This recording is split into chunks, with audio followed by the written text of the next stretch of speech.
So, let me just play a couple of these things here in no particular order. I love listening to Richard's father. I could listen to it all day down on the phone. Don't you wish he was your father? Yeah, well, at first I heard this message, and I thought he was kidding. And I said to Richard, is your dad kidding on this? He goes, no, this is my favorite restaurant. Here, listen. All right. So this is for real. Rich, this is your dad. I got some news for you. You better sit down, because this is going to floor you. Taco Tico, they closed it up. So we don't have no Taco Tico. They didn't pay their taxes. So they come in and took everything they own. So no more Taco Ticos. That's going to be hell, ain't it? We'll talk to you later. Bye. I said when your dad says you better sit down, he's joking, right? He goes, oh, no, he knows. That's my favorite restaurant. Was he hit hard by the closing of Taco Tico? Yeah, he said, I'm like freaked out. And Isaac, who went down to film that Thanksgiving special at Richard's father's house, said it's the most horrible restaurant. He said he went to Taco Tico, and it was just disgusting. He hated it. Taco Tico, what do they serve besides tacos? Sanchos. They had 99-cent Sanchos, which is a burrito, but with vegetables, too. Mm-hmm. Oh, it was, I mean, I can't even explain how awesome. I grew up on this restaurant. I guess when your father gives you raccoon to eat all day, that this is Taco Tico sounds like gourmet exotic. Yeah. But I already had plans December 26th to meet up with my friends and go to Taco Tico. Well, I guess you're going to have to change those plans. Yeah. Well, as long as it doesn't interfere with you getting tucked in by elves. I heard you on the wrap-up show. You know, they were talking about Richard wants to be tucked in by elves. He's paid money to go to a hotel over Christmas.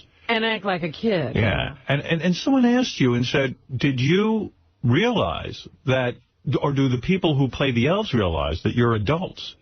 And that they'll be tucking you and your girlfriend in. No. Well, I made the reservation, but I didn't say they'll be tucking in adults. Yeah, I mean, I think they're going to be a little freaked out. Yeah, well, I imagine what they're going to do is say, hey, if there's no kids around, then we're taking off. I don't think they'll do it. And you're not even clear if they're midgets or little children who play the elves? That's one of the reasons I wanted to do this. I want to see if they're midgets. If they're midgets, then we'll do it. You want midgets to tuck you in on your vacation? Yeah, only if it's midgets. Right. Because, I mean, to me, a real elf is just an old midget.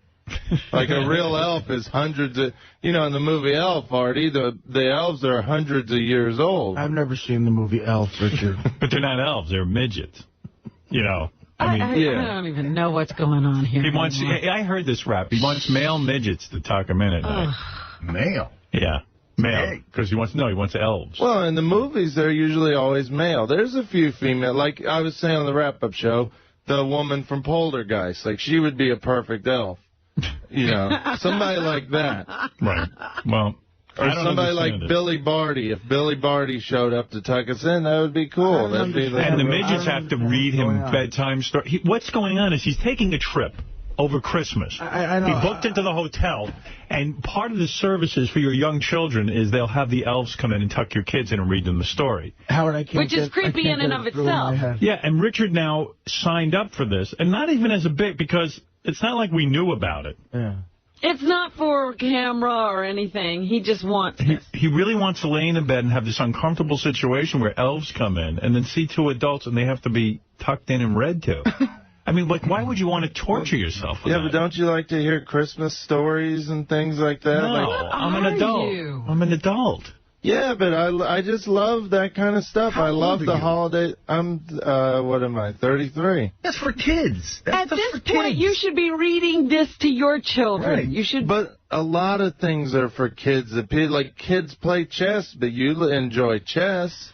Like, kids love going to haunted houses, but I love doing that, too. Like, you sound creepy. The kids love video games, and adults play video games. No, somebody should take his computer and look through it. Well, the reassuring thing is after he gets tucked in and the elves leave, you're going out drinking, right? Yeah. That's an adult thing. I can't believe you found a woman that does this with you. Even George finds it creepy, right, George? not creepy, but a little weird, peculiar. Yeah. Well, I mean, what it is I love... Here it is, Elf Tuck-ins, from 7 p.m. to 9:30. Let Santa's little elves come by and tuck your little elves into bed. Your little elves, Right. they don't want to be dealing with a big adult. Santa's elves will read bedtime stories, play elf games, whatever your little one wants. You can be sure that they'll dream of sugar plums and will treasure their Christmas memory forever. And won't be getting up to go get drinks. Please call guest services for more information and reservations. $15 per child. Includes a big cedar stocking with age-appropriate toys. Age-appropriate toys, so they'll have a dildo in yours. The sweetest Christmas gift. Elf could use that dildo on my ass. Just got bleached. Elf Tuck-in. Wow. I just love the holidays, and I try to immerse myself in See, chess the is holidays. for all ages. This says specifically for little kids. See, that I don't understand your analogy. It's like guys who get dressed up in diapers and shit. Yeah. It's not a weird With thing. rattles I'm not. and little baby hoods and stuff. This is freaky. One of the weirdest things I've ever heard. Richard, this dad, Taco Tico clothes. Taco Tico clothes. But good news, some elves is coming over and tucking me and your mom in tonight. Is Taco Tico in Missouri or in Kansas? In Kansas, yeah. that's like Nobu. Oh, yeah. You know what I mean? Taco. Oh, yeah. Well, it was only Finest one. restaurant. It's only It's one our of, finest restaurant. All we get is raccoon at home. I think it's one of only 4 restaurants The in Gats Kansas. gave it 4 stars. It has real paper tablecloth. David, you're on the air. Go ahead. I think you're going to run into the fact that this place is not going to do this for you. They're going to go, no, it's creepy. The sheriff might come and arrest you. Right, what do you want to? One could hope. It's not creepy. We just want to... we're doing a lot of other stuff, like we're doing a tour of holiday lights. We're going to see Santa. We're doing Christmas brunch. We're doing Christmassy stuff. You going to sit on Santa's lap? No. My parents are going to be with me, and my niece is going to be with us, so she's going to see Santa. Excuse Yeah, Ralph, go ahead. You're on the air. Now, this is not a joke. I seriously think that Richard is retarded. I think you should give him some sort of IQ test or something just to prove it. I agree with Ralph. Yeah, can I give you some reasons why I think he is? Sure. I've sort of put a list together. I've been keeping a list on him. First of all, he lives like an animal in that filth. That disgusting, filthy apartment. Richard, you should be completely embarrassed by that. And then he lived in a storage unit, too. Right, You know what a retarded person could be. He likes to be naked. He's constantly drunk. He doesn't shower or brush his teeth. He laughs when you insult him. He's probably laughing now. He's so stupid. He is laughing. You're right. Busted. You're right. Busted.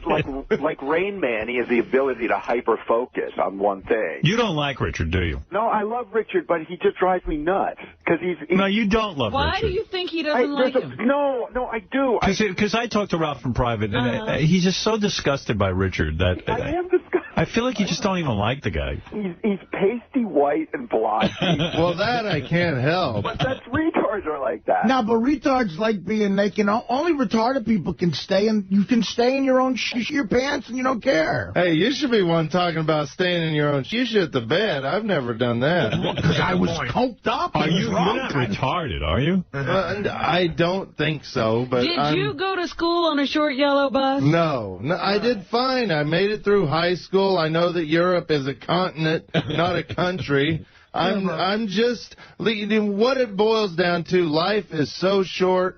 I could be gone tomorrow. I want to have as much fun as I can while I'm here, and if that includes doing that people think is dumb, then so be it. I'm doing it for my enjoyment. I'm not getting tucked in by an elf because I want to impress other people. It's because me and Don't my... worry, you're not There's impressing other anyone. ways to impress Good people. for you. Well, Good for me you, and Richard. my girlfriend and I saw that in this brochure, and we said that would be hilarious, and Are it would you be sure fun. she said anything? It was you saying all this She's stuff? the one that saw it and brought it to my attention. I was like, yeah, that would be a lot of fun. David, you're on the air. Go ahead.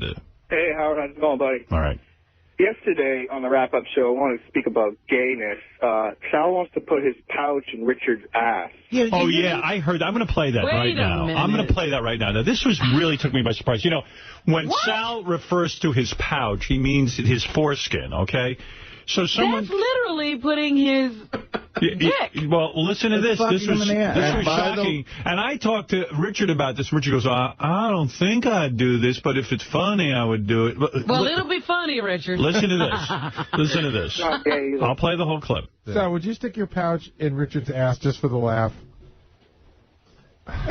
That's such a tough question. Why? Why? Because the dilemma is laugh. Dilemma. But at the same time, it's my pouch going into his ass. Let me explain something. Your pouch in Richard's ass is gay sex. There's no other way to describe it. Guys, anybody? John? Is it not gay sex? Yeah. All right. So if they throw shit on the Virgin Mary, it's considered art, right? That's the argument? That's a great analogy. Okay. To me, I consider it offensive. But if I put my dick in Richard's ass for a laugh, I consider it art, comedy. You guys consider it gay. I'm not offended. It's just gay. I'm not saying it's not gay if you're not gay. I wouldn't do it. I don't think I would do it, but it's not gay if you're not gay. How is you sticking that in his ass not a gay act? You have to describe it, because I really don't understand. First of all, it's the pouch. It's the foreskin. Okay. That would go in. There's the tip. It's like a it's like a pencil eraser. The stuff on your dick. That would go in. Not the head, and not contact, and not movement, not the sliding in and out of the shaft in the rectum. What would you do if you did that, right? And then you accidentally came. You mean it wouldn't be gay? That would be gay, right? That would be gay. It wouldn't be gay, it would be funny. That would be art. So you would allow that, right? I mean, you would think about it. No, you said this morning you would. Well, funny. Here's what I said this morning. I said no, but we got 3 years left on the contract. Now tell them what the hell's going to happen before we leave here. So, and how does Sal plan to get his foreskin into you without putting arousing himself and putting the dick in there? I mean, you've got to. I mean, you can't really do one without the other. Explain all of this. That's a good question. All right, well, thank you. Ralph's retarded theory, though, I'm starting to think about it, because even, like, you know how he constantly falls for thinking Sal's not going to throw something in his face, and then he does. And then when Sal throws something in his face, I mean, you fall for it every time. It's like, you know, the football in Charlie Brown. Well, and then you laugh about it. Like, there's jizz and piss on your face. You're like, How would your girlfriend feel about it? If there was a dick in your ass. She doesn't care as long as it's with Sal. No. She's got a great sense of humor. As long as it's Sal, you said? Yeah. Oh. I got in trouble for just touching Sal's foreskin. Well, that's because you are a gay man, and you're touching another man. If I was doing something with a girl, then my girlfriend would probably get upset. Yeah. You're gay. All right, thank you. No, you're not gay no matter what you do, as long as you're not gay. Hey, I'm laughing. I'm not gay. Right. It's the same sex act. But I think gay suggests that, you know, you have an emotional investment in that experience. Really? I would like to point out, too, for anyone who's just tuning in, that in the first hour of the show, which I guess is beginning now on Howard 101, Artie does this magnificent prank on George Takei. He comes out of the closet to George, and we have it all taped, and it's probably playing in a few minutes on Howard 101, so you can hear that as well. It's out of the closet, Artie. Yeah, well, Artie. I was thinking on that, and, you know, it was a great performance, but great performances always have a grain of truth. There's got to be something informing that performance. Exactly. I know you think he's had a pouch in his ass? I think he has had some early teenage experience that he has covered up, and it's a well-covered up body. Right, fair enough. Any towel snappings, Artie? Artie, were you bathing that guy's feet? Is that what happened? None that I remember. Who knows? There is a suppressed source of that wonderful, rich, full dimension performance. Kids fishing. But George, did you think of Artie after that last night? Did you think of Artie at all and get a little turned on? Not turned on. You thought he was gay? I was concerned for him because, you know, I saw him a tortured gay guy. This came up with Richard Christie on his vacation. Did he get tucked in by Elves? No, he did not. What? They wouldn't allow it. Of course Richard, not. Come in here. They're not gay. I am proud of that place. There was an age limit of 12. Of course.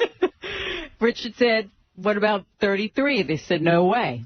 So they would do it. So the Elves didn't even show up at the room. So, Richard, what happened? you would book this hotel, and you said you wanted Elves to tuck you in. And give them a bedtime story. Right, and then when they showed up to the room, the midgets? No, you have to call a few days before to, like, reserve it. Right, so you said, hey, this is our room. Why did you give them any information? They asked. The woman goes, so I call, the woman goes, so how old is the child to be tucked in? And I said, 33. And I've got a raging boner. Well, there's a long pause, and she goes, let me talk to my manager. And so I could hear her, like, laughing in the background and stuff. And she comes back, she goes, my manager, unfortunately, says there's a 12-year-old age limit for all tuck-ins.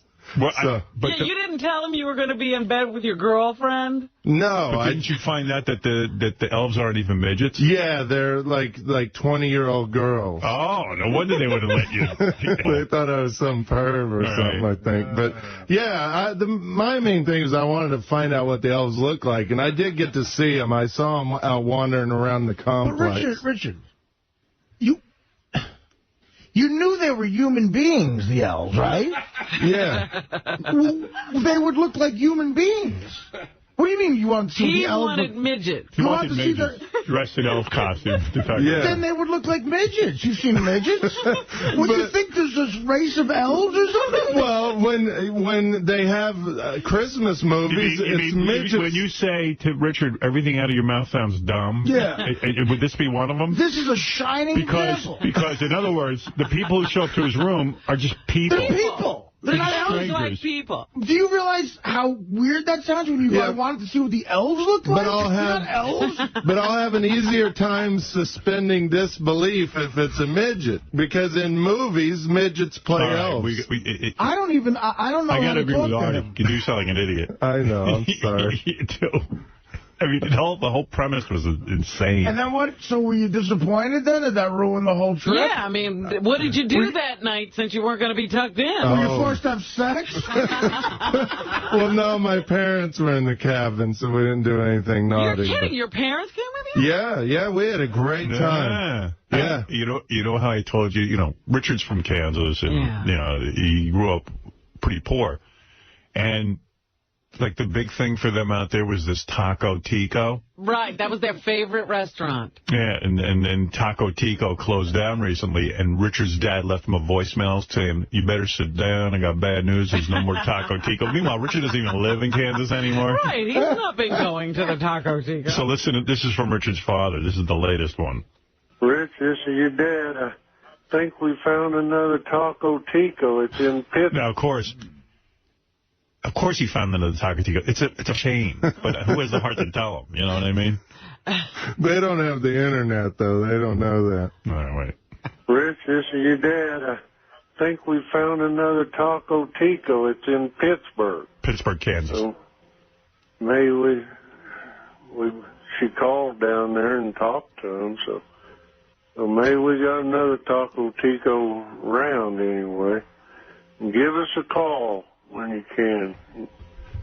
Talk to you later. Bye. Big news.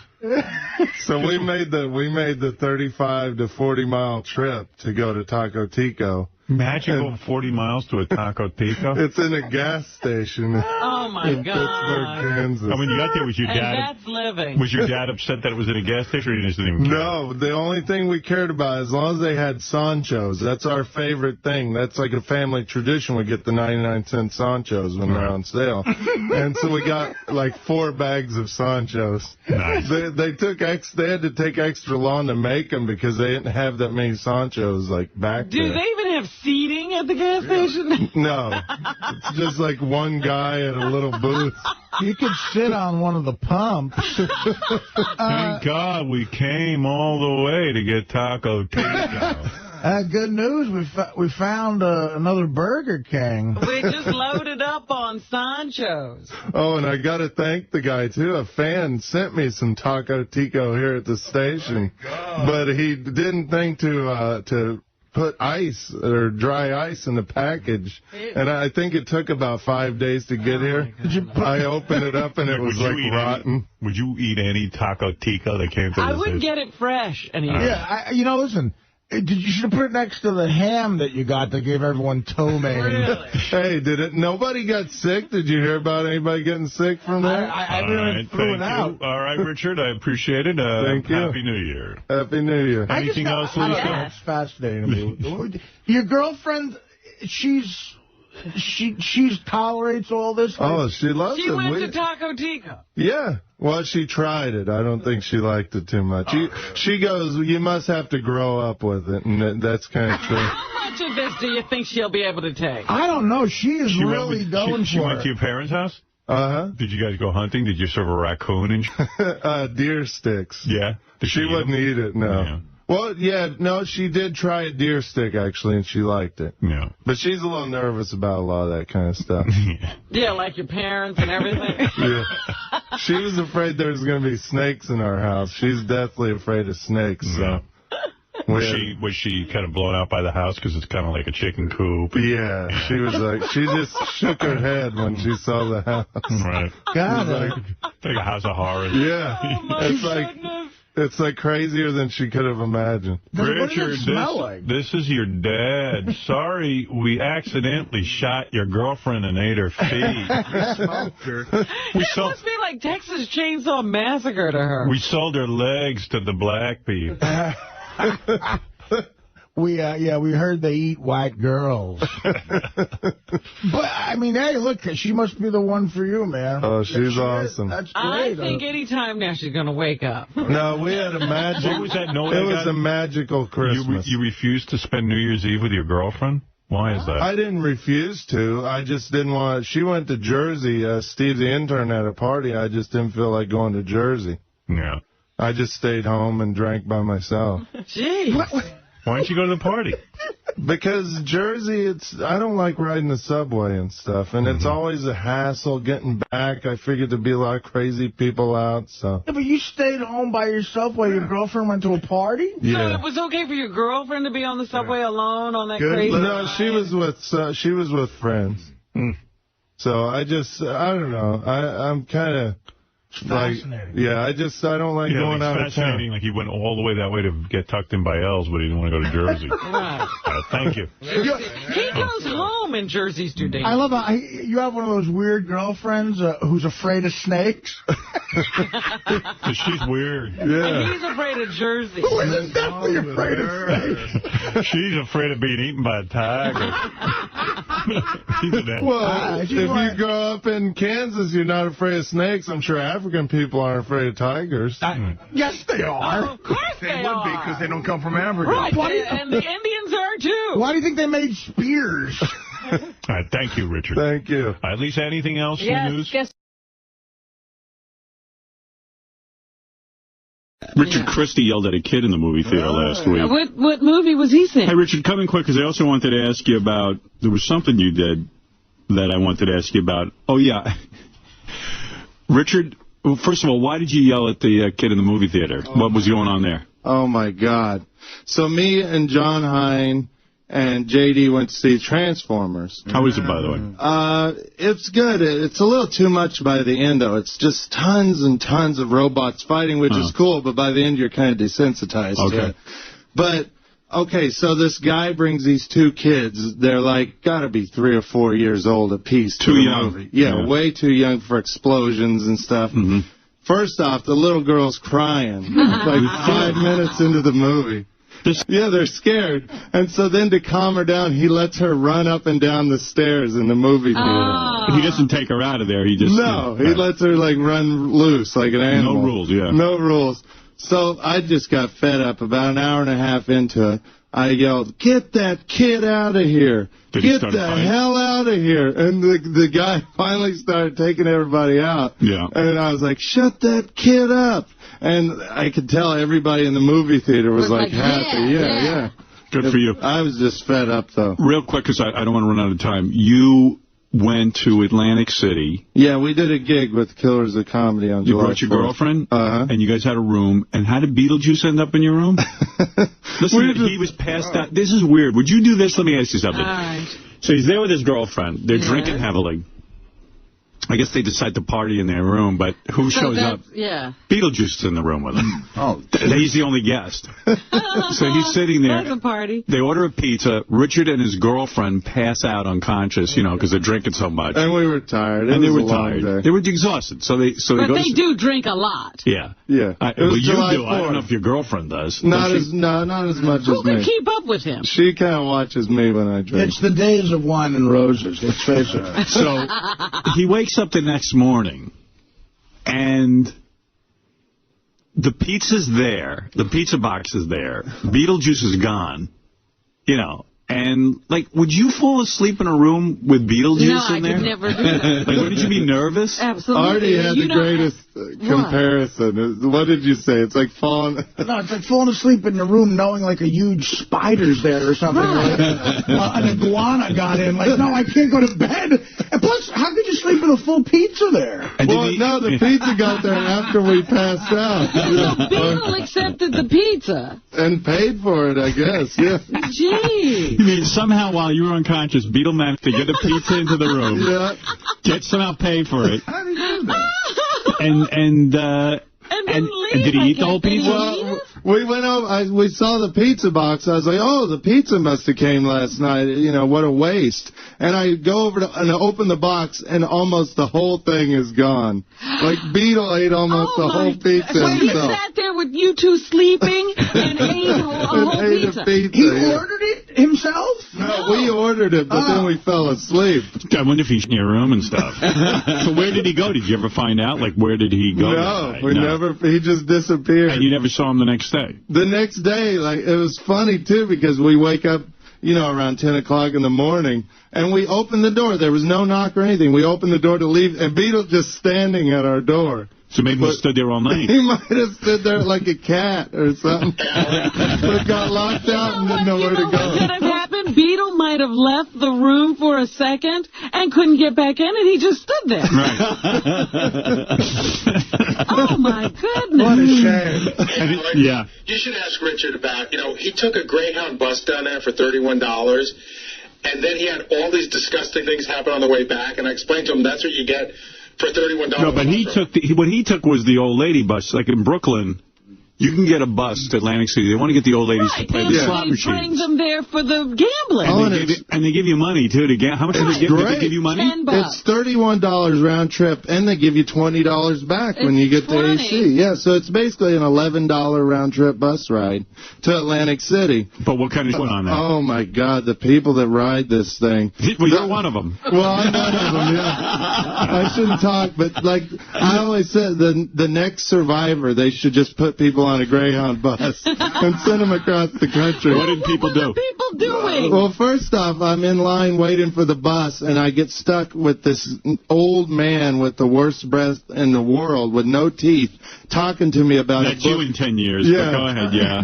Talking to me about a book he wrote about Jesus and a donkey, a talking donkey. And I didn't want to be rude and say, shut up, I don't care. So the guy just kept talking to me, and I thought, you know what, it's going to be a nightmare if I get stuck next to this guy on the bus.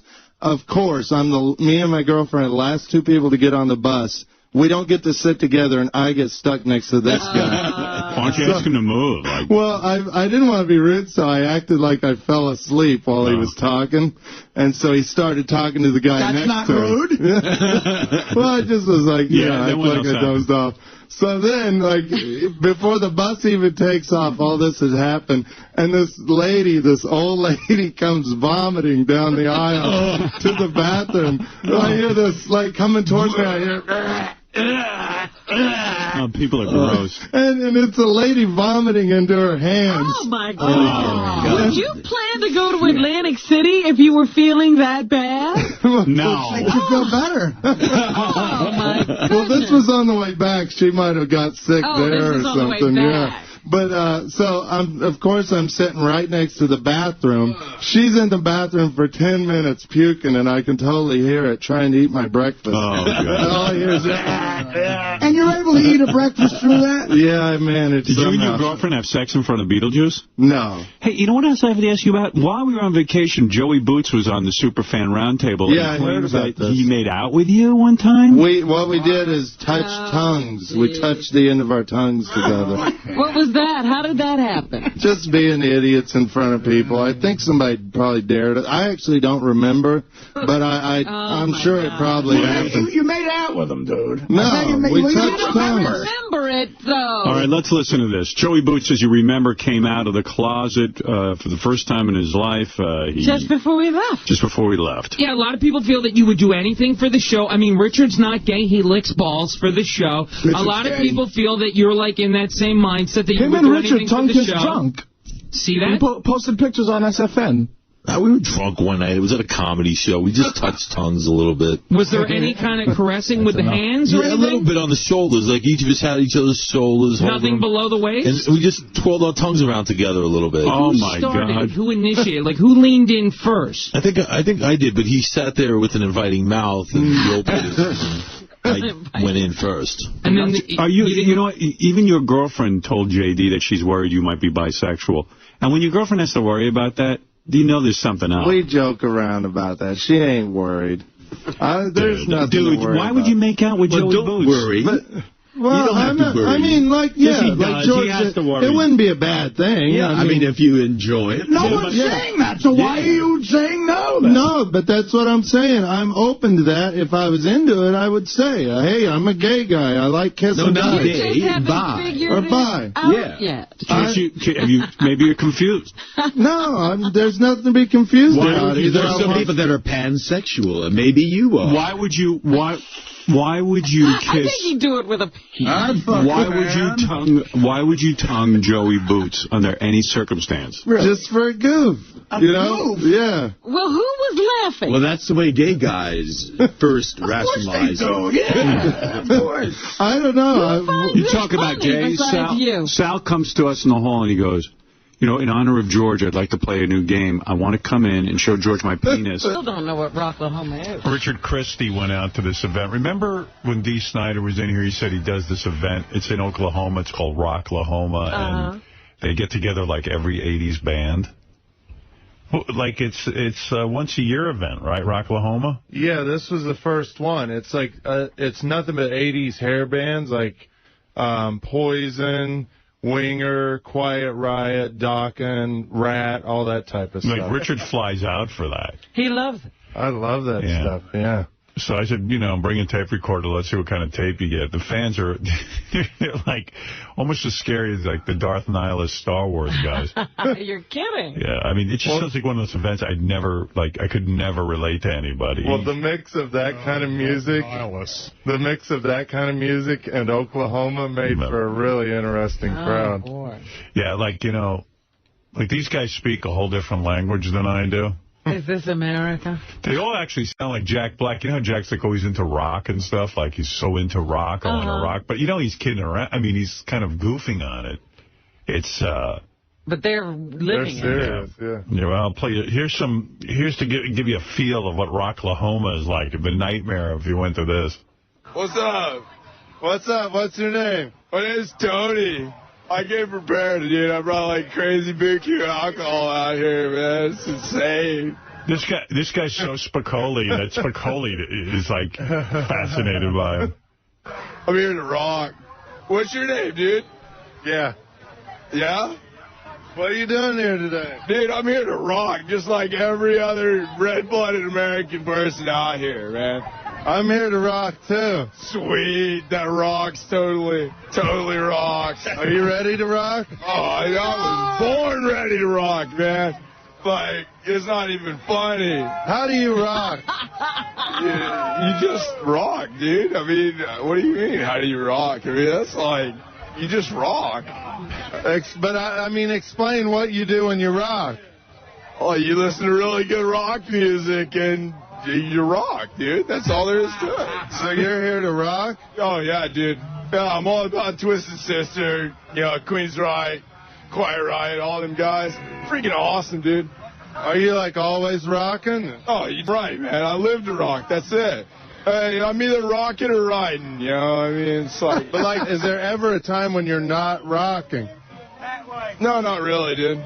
So you 24 hours you rock. Yeah, I'm not even kidding. You can ask Cody over here. He'll tell you. What if somebody comes up and tell you that you don't? You didn't ask Cody? Like, I would have said, hey, Cody, is it true that he rocks? Is it true he rocks 24 hours a day? I think Cody was busy or something.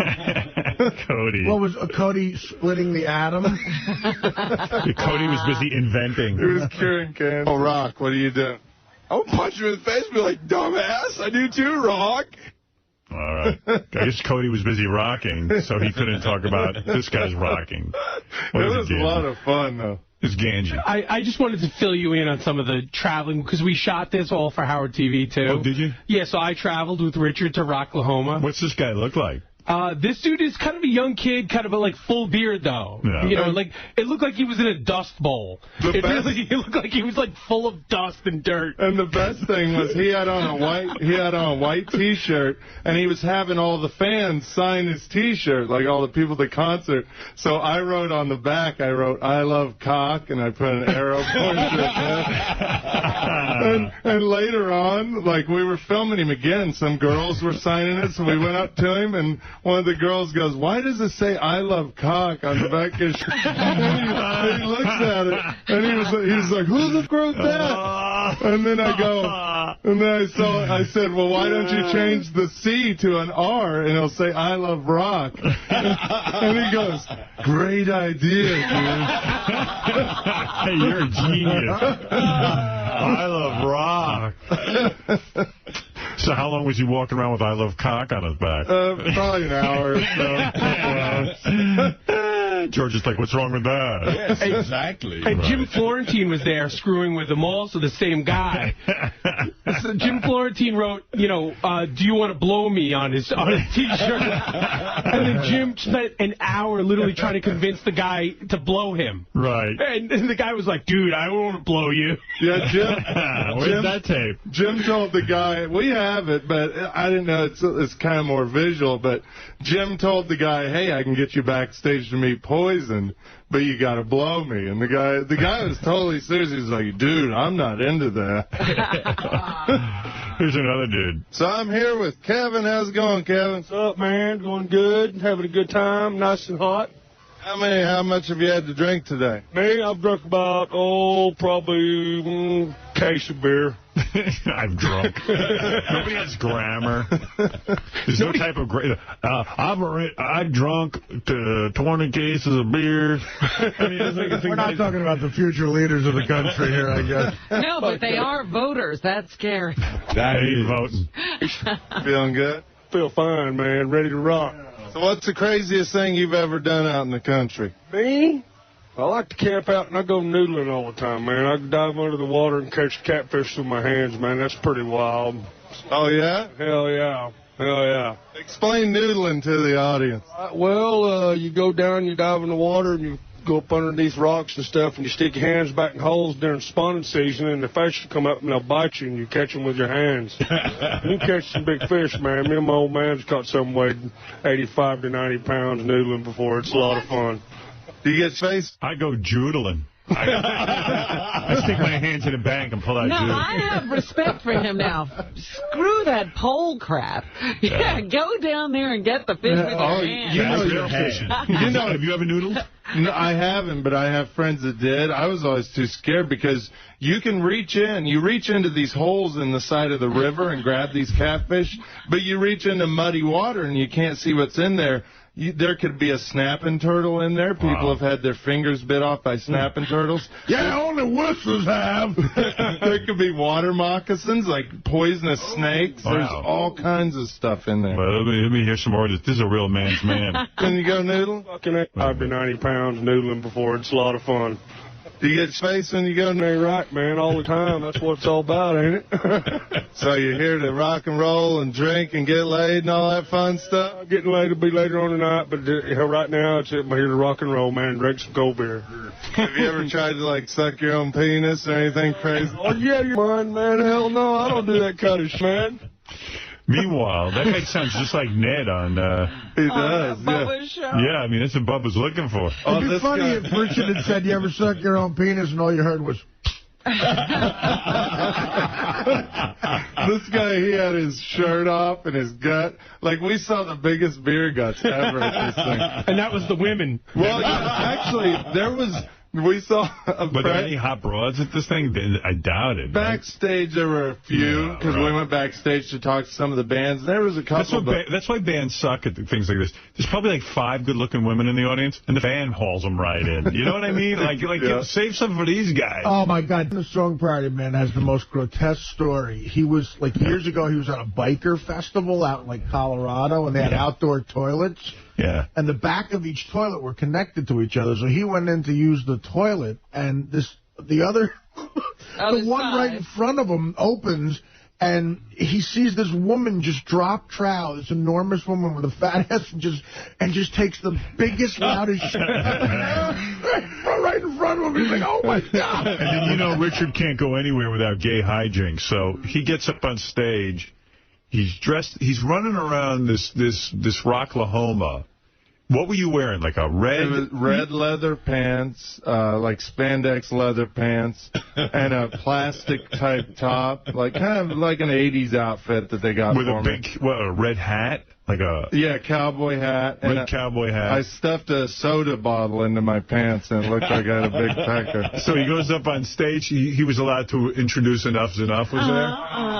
And Enough's Enough is. Donnie's not even in the band anymore, is he? No, just Chip and a couple other guys. Is there a new lead singer? Yeah. So anyway, they're at Rocklahoma. Richard's introducing Enough's Enough, and then, of course, he starts yelling out to the audience that he wants to have gay sex. Oh. They don't know who he is.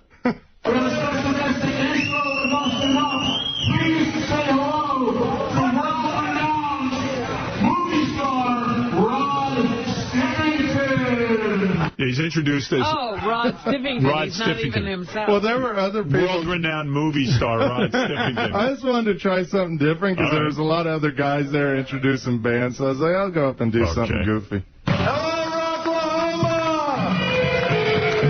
How many of you guys are big fans of mine? Thank you. I'm a gay porn star.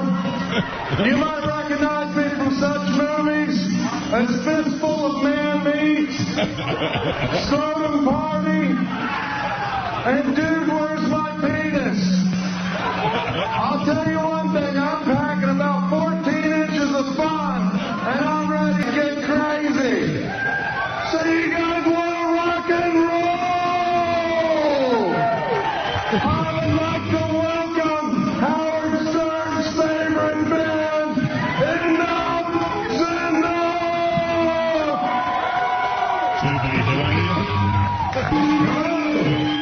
Howard, you got to see the visual of that. You got to see his outfit. It's a classic. There he is. Oh, my goodness. You do look gay. They looked like they wanted to string me up. Yeah, probably nobody was into your nonsense. And right after that, there was a press tent that Craig Gass was kind of running. Yeah. And, it was like media, like Metal Edge magazine and crap like that. So Richard, that's where we were kind of hanging out. So Craig brought Richard on stage as Rod Stiffington, and the press started asking him questions. Like they thought I was a legitimate gay porn star. What? Anybody hit on you? No. Oh, what a shame. I think they're afraid in the Midwest.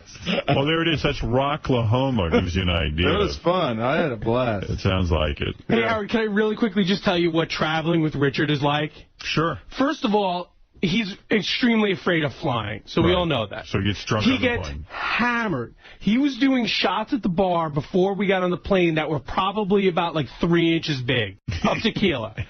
I would say, how many drinks did you have before you got on the plane? 5 or 6. Before we got on the plane. Oh. Then how many drinks did you have on the plane? About 7 or 8, I would guess. Okay. At what point? I don't remember landing, which is how I love it. So, at one point, didn't you guys buy all the alcohol off the plane? The plane ran out of alcohol. Oh, my goodness. And then, of course... That's never even happened to me. Yeah, I mean, God. You drank all the booze on the plane. Yeah, well, how much alcohol's on this plane? I don't know if I can fly on this plane. It was a fun plane because Jim Florentine was on there with us. And Jimmy drinks as heavy as you? Not as heavy. Jimmy does. Jimmy barely even drinks. I mean, that's all you. He had a buddy of his, though. Jim has the craziest friends. This guy, he was crazy. He was drinking. He had the most massive zit I've ever seen in my life on his forehead. So about halfway through the flight, I see him go into the bathroom, Jim's buddy with the zit. I go in after him. The mirror is covered in zit juice. It was the sickest thing I've ever seen in my life. But a flight to Oklahoma is what, 2 hours? 2.5 hours. Yeah, 2.5 hours you drank out the plane? Yeah. Wow. So, of course, we get off the plane. I'll have 17 beers, Yeah, please. how do you do that? You must ask for doubles. I get 2 beers and 2 shots of vodka. Because then I have to, they don't have change a lot of times on planes, so I'll just give her 20 and say, give me 2 beers and 2 shots of vodka. Keep them coming. Yeah. But what, so you followed a lot of shots of tequila with vodka shots? Yeah. See, that mixing, man, that'll black you out. So you want to be blacked out. Yeah. Well, of course he is, because then we get off the plane. Die. Like, you're going, like, I've blacked out a few times in my life, and even me, the next day I go, God, I got a problem. I'm suicidal. Like, your goal is to black out? Not black out, but just not be nervous. Not to remember anything. Yeah, like... Yeah, well, that's blacking out. The next day, when I was in Oklahoma, I was like, wow, that flight was awesome. I don't remember being scared when we landed. Yeah, but your liver was terrified. You can't take a short plane, like no. No. We have to carry him out of the airport in a wheelchair again. I know. I mean, really. You're not concerned? How do you do that? I mean, even Artie's disgusted by you. A wheelchair, like the wheelchair thing, again, it's happened to me. We all know. Right, it's documented. right, But it's really, like... Disturbing. You're doing that quite a bit now. And there's no wheelchair waiting for you. Somebody's got to now go get a wheelchair. Yeah. It doesn't concern you that you're doing that a lot? It does, but luckily I'm not flying again until the end of September, so I'll have time to recover. Should not fly. So 2 other things real quick. We get to the room, and we have to share a room. So, of course, Richard's naked all the time. All right? What's that about? Why is that, Richard? I don't know. When Gandy's That's there... fun. Yeah, it's all guys hanging He's taking out. a shower, Nobody's and it's a glass door. And but guys don't want to see other guys come. Oh, I want a room That's with funny, her. Mike. George does. He would take a shower and call us in and say, hey, come check this out. And he'd, put his penis up against the glass door and, squish it. It looks funny, though. Have you ever, squished your penis? George, you want to see him naked? I'd like to see his squished penis. Do it against the glass right here. I can get some glass in here if you want. And that interests you. In other words, you would like to see Richard running around naked in your room. Well, as long as I don't touch, I'm all right. Right. You sure? You sure? I don't want Brad to get upset again. I can't help seeing I can, if you want, Howard, I can just pull my pants down now for the rest of this conversation. George, would you like that? You are my guest. Yeah, this is radio. Okay. Squish it against Robin's glass. Just for you, George. Oh, my God. This guy just loves being naked. I know. He loves it. And, oh, my God. Here's some glass. Here's some glass. That's what you missed. This is what I was looking at. Look. That's what you did. That reflection, it's purple. It's purple. Well, there's writing on the glass. There's lighting here. Oh, it's Robin's purple light. Oh, my God. So that's what you do all weekend? Yeah. And you call people in for that. You like that, George? What do you think, George? No, it looks... And George is gay and he doesn't like it. It is bizarre. It's on picture. How about this? You like that? Like stretching it out like that? Well, it doesn't look erotic at all. What are we doing? I was trying to make George happy. George. George. Well, now, that's more acceptable. I mean, all right. let Just it hang naturally. You like that? Yeah, well, of course. Yes. What about the room with him and you didn't enjoy it? No, I didn't enjoy this at all. Isn't Believe that me. something? I mean, you really... Why do you have to show? Is everyone in here in poverty? You can't afford a hotel room. They were all sold out. George, They you're were all off sold mic. out. You got to get on mic. We can't hear you. Sleep in the car. What about my balls, George? Like, are you attracted to my balls? You know, I have to watch what I say. But the human body is a beautiful thing, whether it's male or female. Even the balls? And, well, that's part of the human body, isn't it? And that's part of your sexual equipment. Mm-hmm. Yes, you're well equipped, I must say. Thank you. But have you ever seen... See, Artie, you don't like this, but George does. Yes. I mean...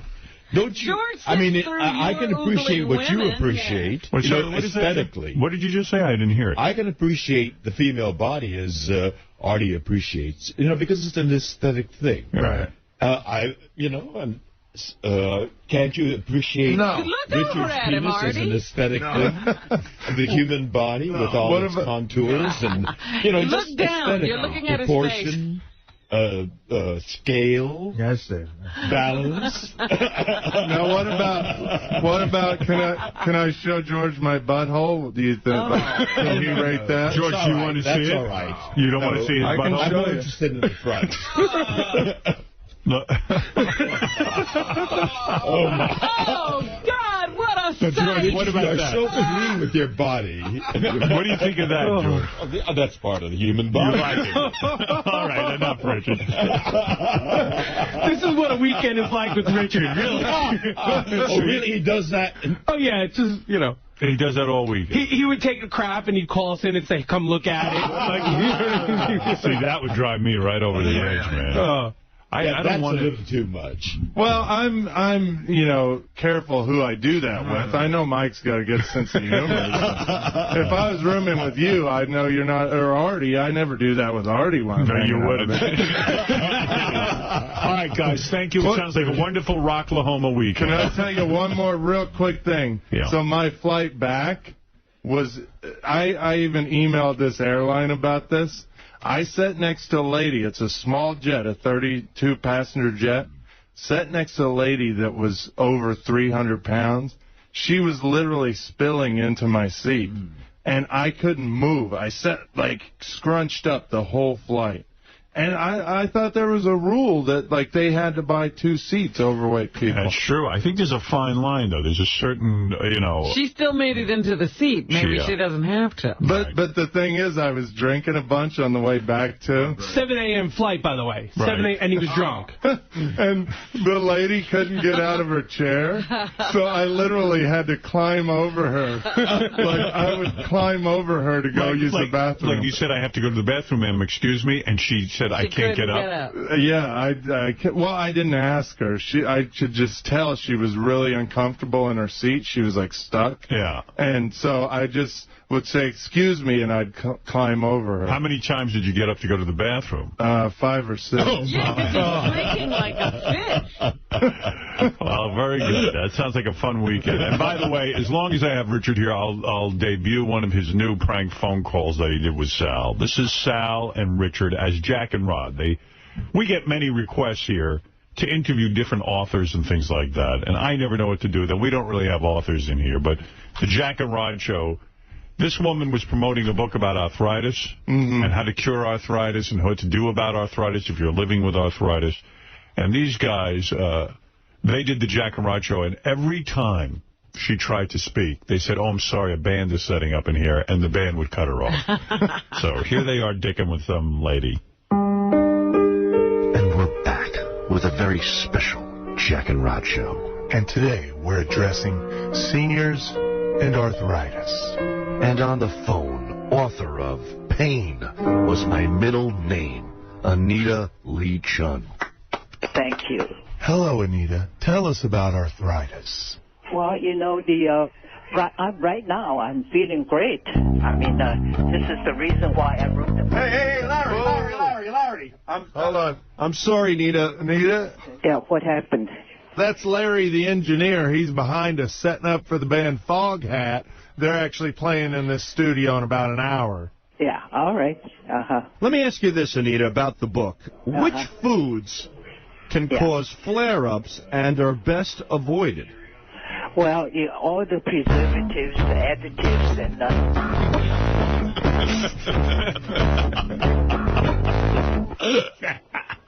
and anything that when you ingredients when you cannot pronounce. Larry, hold on for a second. I'm sorry about that. We're sorry. Continue, please. Yeah. I said, well, all the things, for instance, like bell peppers and... Larry! Oh, my God. Larry, hold on just for 1 second. Larry! I'm sorry. We're sorry, Anita. Let me ask you this, Anita. Based on your book, what are some ways to keep your reliance on harmful drugs to a minimum? Well, if you...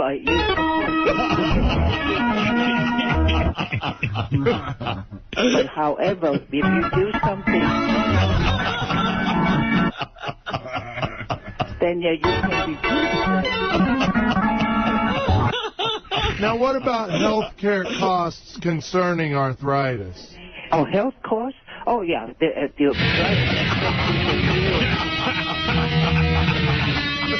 you speak up? Oh, my. How can you interview? Well, I think you better call me some other time. Hold on, Larry's leaving. Larry's leaving. He just walked out. Thank God. Now we can conduct an interview here. Yeah, I say rheumatoid arthritis. Oh, he's back. Maybe some other time you can call me. Well, before we go, let me ask you this. What's one final thing you can leave with the fans today? The most important fact you can leave with the listeners today about arthritis? Well, there is hope that you can do something about it yourself, and you can better yourself. What's that? What? Well, anyway, that's all the time we have. I'm Jack Greyhound, and I'm Rod Stevenson. Thank you so much, man. You are evil. thoroughly and he wasn't even drunk. He wasn't even drunk. You know what I really want to hear? A CD version of that, but longer. Without the cuts. It's going to be better longer? The fans would really want to pay to hear that. We have a 6-week version. I bet they do, too. It's great. And I think you're anti-Asian. She clearly was an Asian woman. Yeah, but right? we don't discriminate. We prank everybody. They're pro-Asian. That's why they had her on. Oh, I see. Al, crazy. Guy emailed me, and I thought he had a pretty legitimate theory and a question. He said he saw you on Howard TV when your nipples were poking through, and he swore that he saw a ring there. Do you have nipple rings now? No. You don't? No. No, they were towel rings. Richard on vacation went on this his train trip, and he wrote this long email to me and a bunch of other people. Oh, he did. You didn't include me. I feel bad. You got to get on Lotus Notes. How did you not shoot somebody? Yeah, so he's on a train for the whole week, touring the country, and he took pictures of landscapes, which are always so boring. There's no people. This is asylum. Come on. I was going to write back, no offense, nobody cares to see, pictures of, just a mountain. This is a beautiful country. Unless Ansel Adams shot it. Yeah, I don't want to see your goofy landscape. Even if it is Ansel Adams, I look at it under protest.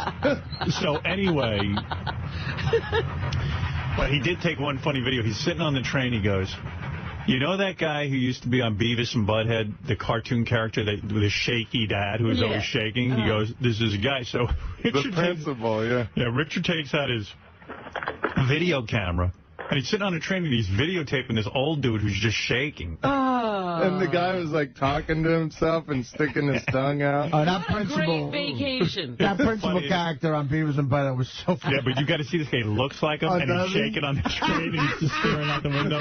And it's so funny because, the poor guy, he's just sitting there. He's shit wherever he's going. Some assholes videotaping him. Richard's pretending he's looking out the window. He's the subject of Dr. Dickhead's fucking experiment. Well, he's Richard's entertainment as well. Within seconds, Richard's downloading this guy to us. So, like, I'm looking at that, and but someone told me, like, they spoke to Richard a couple of times while he was away. And every time he was just drinking on the train. Like, it was 1 o'clock in the afternoon, he's drinking. If it's nighttime, he's drinking. If it's morning, he's drinking. What else are you going to do on the train? Well, why go on the train? But that's the point, Artie. He wants a vacation that won't interrupt his drinking. Think about what you just said. You put yourself in a position where you have to drink to get through it. He goes, it was amazing.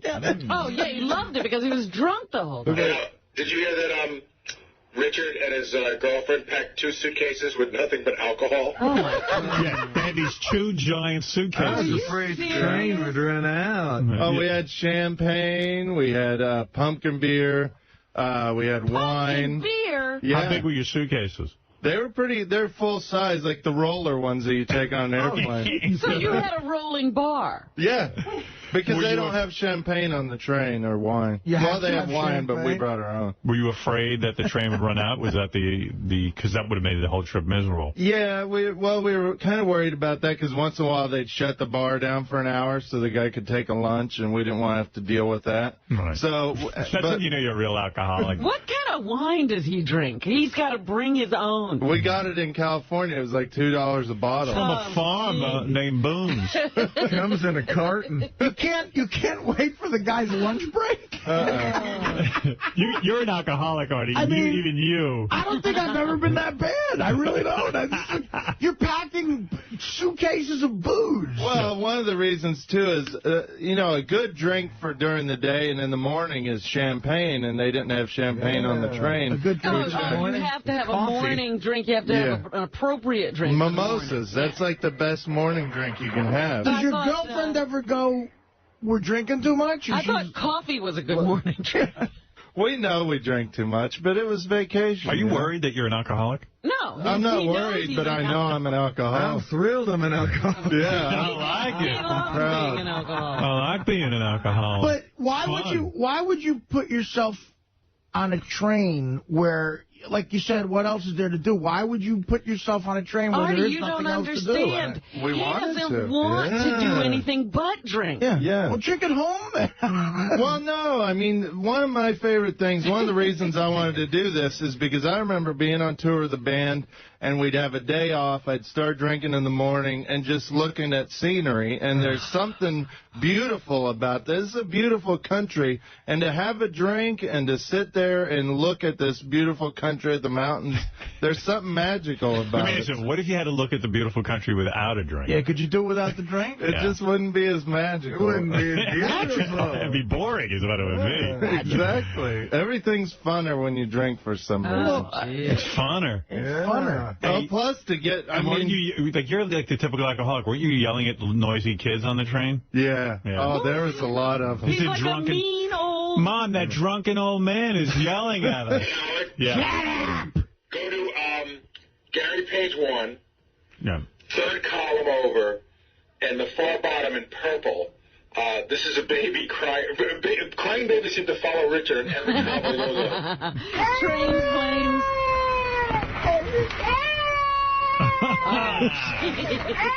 I'd be drinking, too. It's like at 2 in the morning. But Richard didn't have to be on a train, Howard. I know.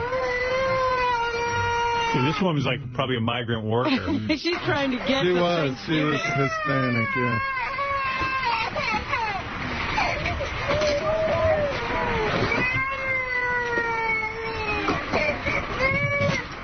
Oh.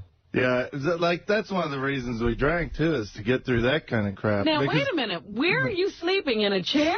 Yeah. If there's one thing I could change about the trip is I should have got a sleeping car, yeah. Well, could you get one while you were there? Like, there was no sleeping cars available? There probably were, but they're real expensive, so we just toughed it out. But when you sleep on those chairs in the morning, it feels like you've been beat up. How much more expensive? This is your vacation. Splurge a little bit. I mean, yeah. Well, isn't that girl lucky to have Richard?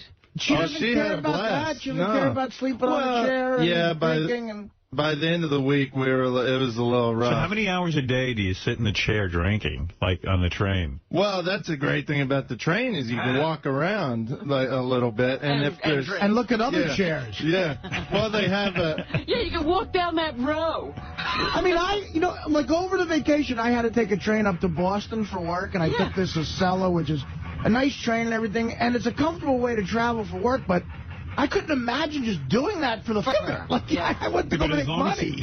He just trapped himself in a train car drinking. Like, I had to go to make money, you know? I was like, I don't want to fly, and I took a train. But the pictures you took, are they from the train window? Yeah. So in other words, I figured. So, I mean, the whole time you're on the train, how many hours a day are you on the train? Oh, we were on for a long time. I mean, 24 hours, probably 36 hours at a time we'd be on that thing.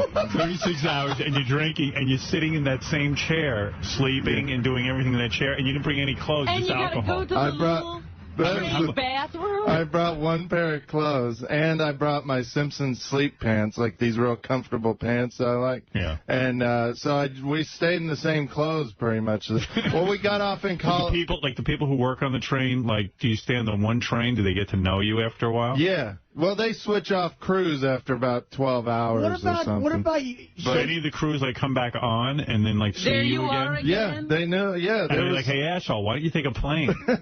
No, because this is kind of a romantic, like, 1800s type of thing to do. Yeah, but are you making out and stuff on this plane? On No, this train? I mean romantic as in, like, like... Did you have sex on the train? It's not the 1800s, though. What is it? Oh, they have, like, hamburgers and grilled chicken sandwiches. And we have a lot of sandwiches. Real good food. Yeah. But no, it's good. Sure, it's a great hamburger. Do you sit down at a restaurant, or is it just crappy at the counter? No, it's cool. They have a dining car there. On these cross-country trains, they have a dining car. You have to make reservations. And all you can get is a hamburger? No, you can get more than that, but I like hamburgers. They don't mind...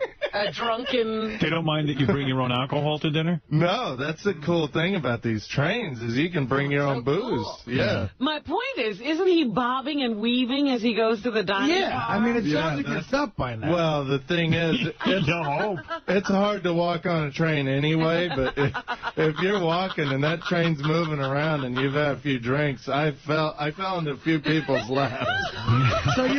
So does anybody get mad at you? Like, no, because they understand? They understand. They don't think that I'm drunk. They think that the train's just moving too much. Did you fall into the crazy Wall Street Journal ripping guy? Did you vomit on the train at all? Do you ever vomit on the train? No, I haven't got drunk enough to vomit in a while. Yeah. I can handle my booze pretty good. And your girlfriend's on the same schedule. She naps when you nap and all that stuff. And she gets up and she doesn't complain about her back or anything, or, hun, can we get a hotel? You got to find out if she has a sister. She'd be perfect for you. Hey, Howard. No, she's cool. I've had broads complain like at the Ritz-Carlton. It's like, Dana complained too much about your lifestyle. I mean, she would...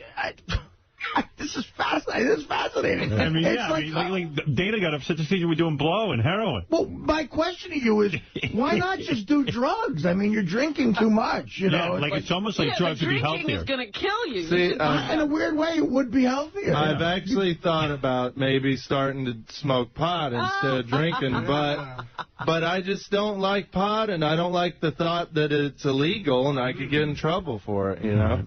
Drinking is legal. Well, and we haven't finished the drinking yet. I think it's over. No. I still have to. So your girlfriend starts drinking again when she wakes up. So she and you are drinking at dinner. What does she drink? She drinks wine? Wine, usually, yeah. And you're having your cranberries and vodka. But I don't want people to think that she's as bad as me. No, nobody should be as bad as you. She just casually drinks. And there's a lot of days go by that she doesn't even drink. But. And then you continue drinking beer for the rest of the evening. Yeah. How does she deal with you when you're drunk and she's not? Because when I'm drunk, I'm pretty mellow. I mean, you guys have seen me, like when we're at parties. Richard, you're unintelligible when you're drunk. Are you kidding me, Richard? You're annoying. You're Richard, remember the guy that got to Tampa and had to be pushed in a wheelchair and couldn't get in the cab? Like, how does she deal with that guy? That's a good question. I don't know. She laughs at it a lot of times. All She just finds Gee, it aren't funny. you thrilled with the way your life is going? I mean, really, you're becoming a full-blown alcoholic. I know. Well, when I hear about it here, it sounds bad. But at the time when there should be a moment like in your day where you go, like there's some sort of governor in your brain that goes, it's 10 in the morning and I'm starting to drink. It's like I'm drinking day and now night, and there isn't a moment in my day that I'm free of booze or substance. Well, this is a vacation. This is a bad example because, like this week, I probably won't even drink this week until like Friday. What is the most amount of days in the last year that you put together without a drink? Probably 5 days. See, that's you can't go more than 5 days without drinking. I'd rather not. Well, no, you can't. He'd rather not do the 5. Howard, here's a quiz for the crew. You ready? Okay. Richard goes to a restaurant where you pay a small fee and it's all you can drink for 1 hour. Okay. How many mimosas does Richard have in 1 hour? 10. 20. 10. Oh, God. 15. Fred is the winner. 20? That is a mimosa for 3 minutes for an hour. Well, they're like shot glasses. I mean, they're small you didn't champagne. say that. No, they're not. No, it's a regular champagne It's a champagne glass. Yeah. But he thinks small. that's the size of a shot glass. 20. Like, I can just tip that up and it's gone. This flute is tiny. They said that was it a Mexican restaurant? It's the best restaurant ever. $12.99, all you can drink mimosas for an hour, and margaritas. The people were freaking out at the restaurant, Howard. Really? Yeah. They said, he just kept putting his glass out. Well, a lot of times they'll bring us 2 at a time because they know. Like now, I go there so often they know it. They know they have an alcoholic on their hands. You know what? For Artie to be disgusted with you is amazing. They think it's going to be a deal where they're making money. The restaurant's breaking even. Barely because What's up, Will, you sexy bitch? All right, I'm going to leave you a message. And this is it. Yeah, this is the I'm mellow gonna take Richard. a piss right on the phone right here. Dude, I'm wasted. All right, hold on. Here we go. You little sexy bastard, you. You want to hear my voice? You want to hear me get all worked up? You love it, you little... All right, here we go. I'm taking a piss right now. I just pissed on my shirt. All right, listen to this little bitch. Did you hear that? I just took a leak. Dude, I'm wasted. I'm taking a leak right in Manhattan on 42nd Street.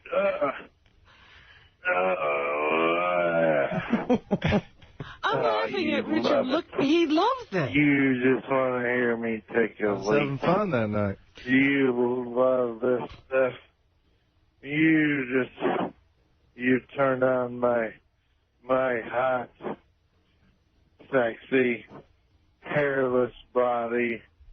You just wish you could have a lick of this peach-colored hair, Kansan hair. I just took a leak all over my phone, and you just heard it. And I hope it turned your ass on. You love it. You love it.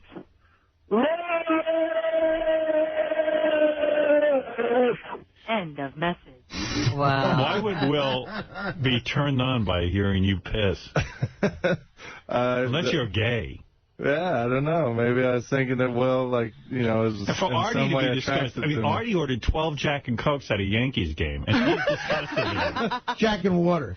Right. But, no, I really think, again, I think you're a gay guy. And I'm not saying that. Like, I do too. I mean, and it's fine. It really is. I just really think... It's fine to be gay. Yeah, I mean, come out of the closet. Maybe I hope you don't think that we would, like, especially me, because I can be obnoxious. No. I hope you don't think I would, like, be an towards you. No, absolutely not. And I think it's fine to be gay, too. And if I was Do you gay... think you and Sal would be as close if you were gay, or is that... The guys wouldn't hang out with you if you were gay? It might be a little weirder if we I think were his hanging out. father would have a hard time maybe with Really? it. His father's a real man, No. Vietnam vet, you He know. couldn't have a gay son? But you know what? Bear kills his own food. Yeah, but they're real cool. I mean, they're understanding of everything. So it's not that at all. I'm just not a gay guy. I would have no problem. Like these days, gays, they have every right that another person has, and they're accepted. So I think that. All right, I got to break this up because I got to get to a break, and it's already 7:17. I say we give Richard a show. I got to thank you too, Howard. Another thing that I got to do on this train trip was I got to read a lot. Yeah. And I got to read the Steve Martin book, the new Steve Martin book. Isn't that terrific? Yeah. Oh, my it's God. Terrific. I got to get that. It's amazing. Yeah. It's like especially to I read. loved his Artie, you would love it. I just got it. I bought it. Oh, Yeah, it's about Steve Martin wrote a book about how it was like for him to figure out how to be a stand-up comedian and just how the career trajectory, and it's just a really good book. It just got delivered yesterday, as a matter of fact. He's a good writer. Oh, it's amazing. And there's so many little facts about him that were fascinating to me. Like his writing partner on the Smothers Brothers show was Super Dave Osborne. Yeah. That guy. Like they kind of started out their careers together. Chevy Chase wrote on that show, too. Yeah. And I didn't know. Now, Steve Martin was never an actual cast member of Saturday Night Live. No, he was a very frequent guest. See, I always thought he was a cast member until I read the book. You'd wait for him to come on. It was like a big deal when Steve Martin would be the host. All right, look, I got to take a break. Thank you, Richard, and good luck to you, because it sounds like you're going to need a lot of time away from the show. It reminds me, you should get the movie Factotum. Have you ever seen that? No. That's your movie. It's about an alcoholic. Yeah. It's about, you know what Charles Bukowski is?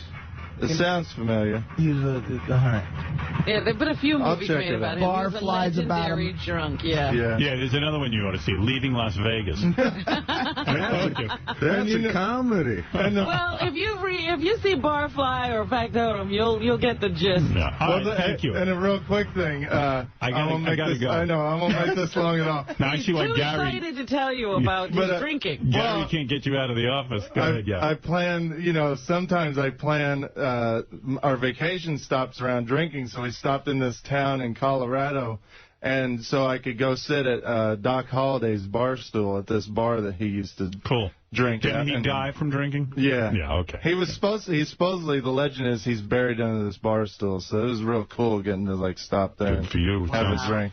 Sounds like you're really doing great in life.